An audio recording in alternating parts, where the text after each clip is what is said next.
على الحبيب صلى الله تعالى على Muhammad.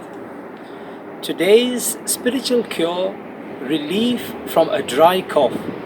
And as you're aware, one of the symptoms mentioned in relation to the coronavirus is also of dry cough.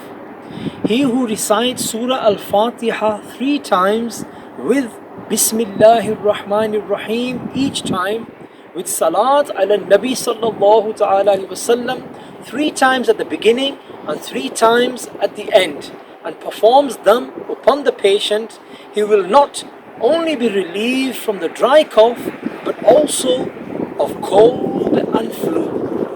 Sallu ala al-Habib sallallahu ta'ala ala Muhammad.